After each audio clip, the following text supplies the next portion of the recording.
ओम श्री गणेशाय नमः। जय श्रीमन्नारायण, जय आदिशक्ति माता। दोस्तों, आज हमारे चैनल पर सुनेंगे पाप मोचनी एकादशी व्रत की कथा।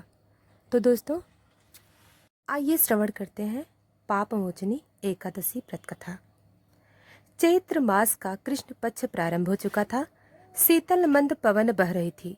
हस्तिनापुर की गलियों में वैदिक मंत्रों की ध्वनि गूंज रही थी। धर्मराज युधिष्ठिर राजमहल में अपने बंधुओं सहित धर्म चर्चा में लीन थे। तभी राजसभा के द्वार पर शंख ध्वनि गूंज उठी। द्वारिकाधीश श्री कृष्ण अपने रथ पर सवार होकर पधार चुके थे। उनकी आभा सूर्य के तेज को भी पराजित कर रही थी। रथ पर चढ़े श्री हरि करुणा की धार हस्तिनापुर पधारे। भक्तन के आधार धर्मराज युधिष्ठिर ने प्रेम पूर्वक श्री कृष्ण का स्वागत किया और चरणों में प्रणाम किया। हे मधुसूदन, आप समस्त लोगों के ज्ञाता हैं। कृपया मुझे बताइए कि ऐसा कौन सा व्रत है जो सभी पापों को नष्ट और मोक्ष प्रदान करता है। श्री कृष्ण ने मंद मुस्कान के साथ कहा, हे धर्मराज, इस संसार में अनेक व्रत हैं, परंतु पाप मोचनी एकादशी व्रत सबसे श्रेष्ठ है। इसका व्रत करने से मनुष्य समस्त पापों से मुक्त होकर श्री हरिधाम प्राप्त करता है। आइए अब हम इस पावन कथा को श्रवण करते हैं। हरि की दिव्य यात्रा में सहभागी बनते हैं।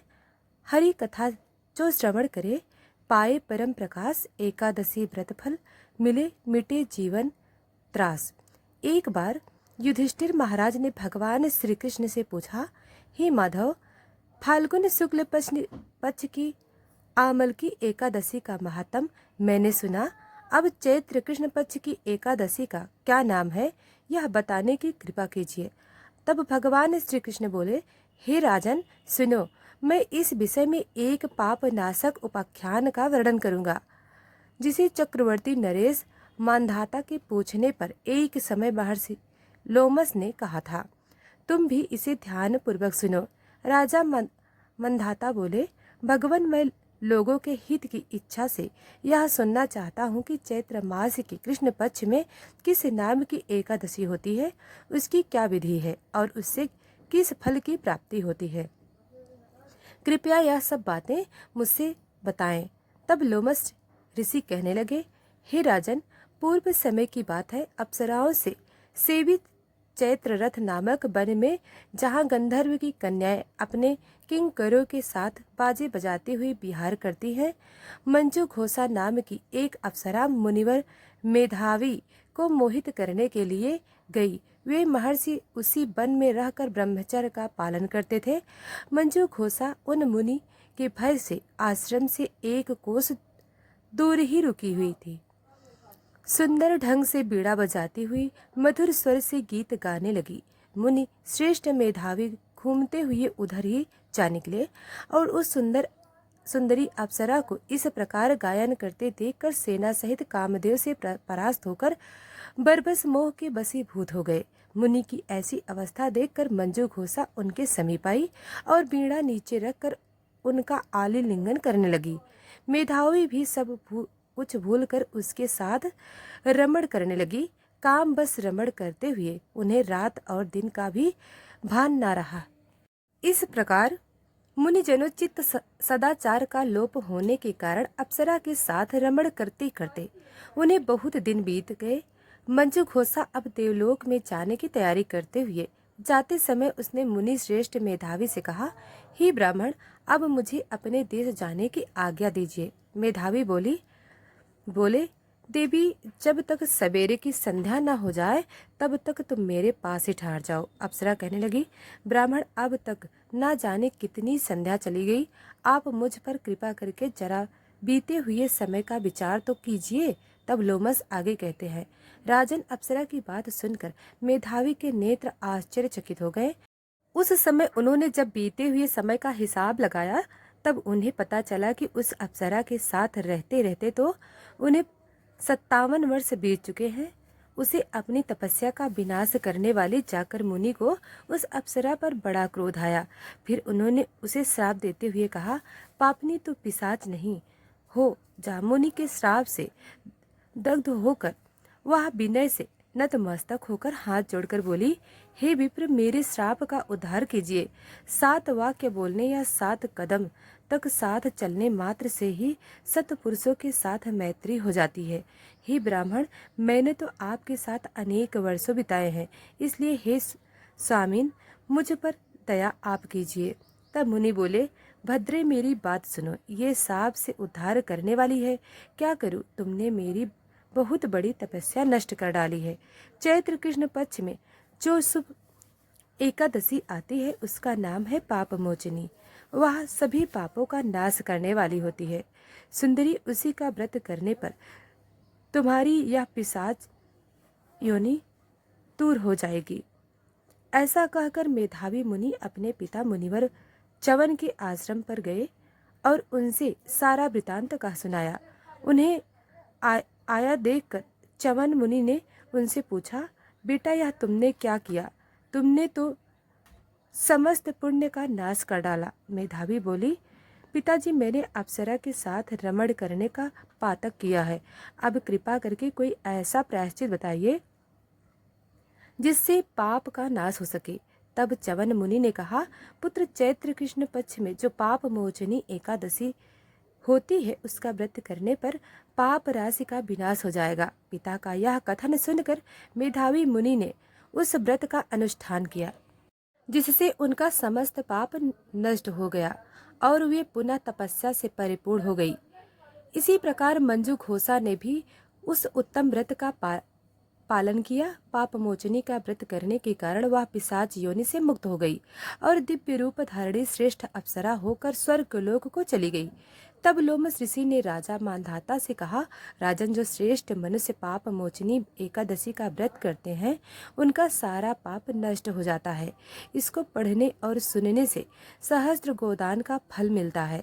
ब्रह्मा हत्या, स्वर्ण की चोरी, सुरापान और गुरु पत्नी गमन करने वाले महापात की भी इस व्रत को करने मात्र से पाप मुक्त हो जाते हैं। यह व्रत बहुत ही पुण्यम है। अब सुनिए एक बहुत ही छोटी सी तुलसी माता की कथा। एक बार एक छोटी सी लड़की थी।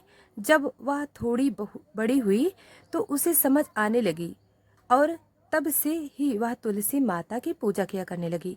उसका हर दिन का नियम था कि तुलसी माता का पूजन करने के बाद ही वह भोजन ग्रहण करती थी। जब वह लड़की विवाह के लायक हुई तो एक दिन उसके माता पिता ने उसके लायक लड़का ढूंढकर उसका विवाह करवा दिया। लड़की को उसके माता पिता ने दहेज में एक तुलसी का गमला दिया, क्योंकि वे जानते थे कि उनकी बेटी को तुलसी पूजन कितना प्यारा है और वे बिना तुलसी के पूजन के कुछ खाती भी नहीं। ससुराल में अब वह लड़की हर दिन सुबह उठते ही पूजा करती, तुलसी की पूजा करती, फिर उसके बाद ही खाना खाने बैठती थी। उसकी 2 जेठानी भी थी। वे दोनों उसको इस तरह पूजा करता देखती तो खूब मजाक उड़ाती। बड़ी नियम धर्म वाली बनती है। उन दिनों को उस लड़की से बहुत ईर्ष्या भी होती थी, इसलिए अक्सर वे दोनों तुलसी जी का गमला छुपा दिया करती थी। वह लड़की बड़ी मुश्किल से ढूंढ ढांड कर गमला लाती, अच्छे से साफ करती और फिर पूजा करती और उसके बाद कुछ खाती। आए दिन ही वह तुलसी का गमला छुपा दिया करती थी। किसी तरह से ढूंढ ढांड कर वह तुलसी का गमला लाती और पूजा करती।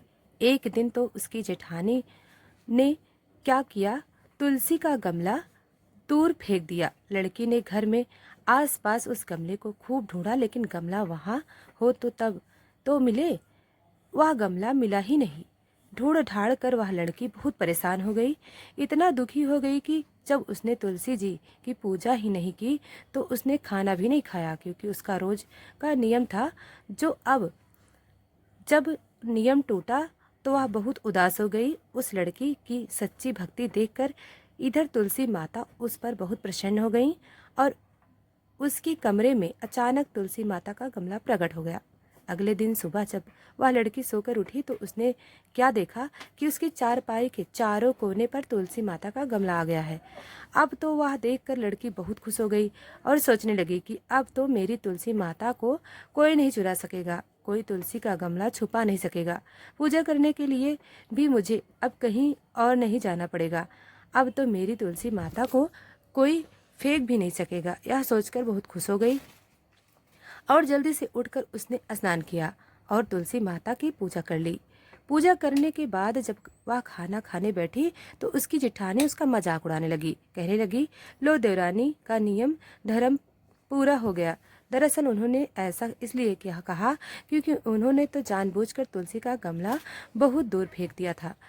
उन्हें ये लग रहा था कि देवरानी ने आज तुलसी माता की पूजा नहीं की और बिना पूजा किए ही खाना खाने बैठ गई।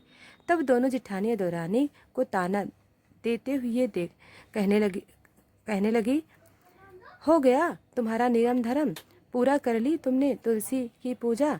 तो देवरानी धीरे से बोलने लगी, हाँ मैंने पूजा कर ली। जेठानी कहने लगी, अरे कहाँ से कर ली, पूजा का गमला तो हमने फेंक दिया। ऐसा कहकर जेठानी हंसने लगी।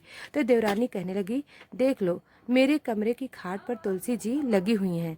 अंदर जाकर जेठानी होने देखा तो बहुत शर्मिंदा हो गई और बोली, देवरानी तुम्हारी भक्ति से बहुत सच्चाई है, हमने तुम्हें बहुत परेशान किया, हमें क्षमा कर दो।